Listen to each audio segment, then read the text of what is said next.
Сәлеметсіздер ме? Мен каналыма қош келдіңіздер. Каналыма тіркеліп қойыңыздар. Бүгінгі видеода көп балалы ананың зейнетақы мөлшерін санаймыз. Яғни 2023 жылы 7 айда зейнетке шығады.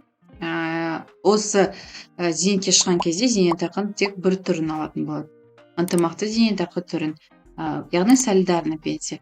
Ол дегеніміз 1998 жылдың 1 қаңтарына дейінгі еңбек өтілі үшін және кез келген қатарынан тұрған 36 айлық табысы үшін берілетін зейнетақы түрі.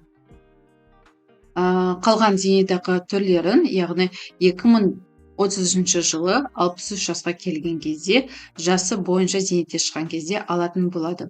Ол базалық зейнетақы, шартты жинақтаушы зейнетақы және НПФ-тан берілетін зейнетақы болып табылады. Сол себепті дәл қазір бұл кісі өзінің 36 айлық табысын көрсетіп, осы солидарный пенсиясын алатын болады. Ары қарай еңбек өтілін жалғастырған жағдайда базалық зейнетақы үшін стаж жинайды. Яғни қазір ол кісіде 17 жыл еңбек өтілі болса, ары қарай 10 жыл жұмыс істеген жағдайда 28 жыл еңбек өтілі болады. Бұл 28 жыл ол кісіге 106% көрсеткішті береді. Жобамен 70 мың теңге деп алдық, яғни бұл көрсеткіштер өзгеруде мүмкін. Келесі зейнетақы түрі шартты жинақтаушы зейнетақы. Бұл зейнетақы нақты 2024 жылы белгілі болады. Бірақ бұл жинақтаушы зейнетақының шарты міндетті түрде 60 ай, яғни 5 жыл еңбек өтілі болу қажет. Сол еңбек өтілі үшін жұмыс беруші зейнетақы аударымдарын жасау қажет. Сонымен қатар, ең соңғы зейнетақы түрі 4-ші зейнетақы түрі. Зейнетақы аударымдарын сіздерге бөліп беру арқылы төленеді, яғни зейнетақы қорындағы ақша біткенге дейін. Енді осы кісінің зейнетақы тағайындалды, енді соған қандай еңбек өтілі қажет, соны есептеп көрейік. Бұл кісіде зейнетке шыққан кезде 11 жылдық еңбек өтілі бар екен, яғни 98 жылға дейін. Сарымен жазып қойған жерлерге архивтен анықтама алу қажет, себебі печаті көрінбей қалған.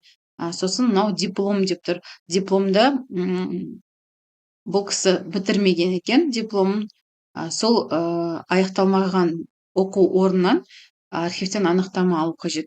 О периоде обучения, яғни оқыған жылдары үшін. Келесі тағы да архивтен анықтама алу қажет. Сосын бұл кісіге бар жоғы 2 айды баласы еңбек өтілін беріп тұр. Соның барлығын қосқан кезде 11 жылдық еңбек өтілі бар. Осы еңбек өтіліне бізге ең маңызды көрсеткіш ол 36 айлық табыс қажет. Енді табысын есептеп көрейік. Табысын біз зейнетақы аударымдары арқылы есептейміз. Яғни 2022 жылдың март айынан бастап 2023 жылдың июнь айындағы периодты алдым. Зейнетақы аударымдарын барлығын қосып, бұл кісінің 36 айлық табысының мөлшері 4.206.550 теңгені құрап тұр. 2023 жыл үшін бұл сума жеткіліксіз. Сол себепті бұл кісіге табысын арттыруды ұсындым, барлығын санап бердім. Енді сол табысын арттырған жағдайда жаңағы ынтымақты зейнетақы мөлшері де артады. Келесі көрсеткіш НПФ-тағы сумасы туралы айта кетейін. Қазіргі кезде НПФ-та 800.326 теңгесі бар екен.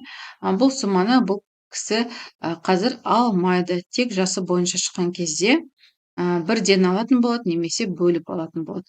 Ол мынау сумаға байланысты. Егер де ары қарай жұмыс істей берсе, зейнетақы аударымдарын көбірек алатын болса, осы суманы бөліп алатын болады. Егер де тура осылай қалдырып еш нәрсе істемейтін болса, бірден берілетін болады.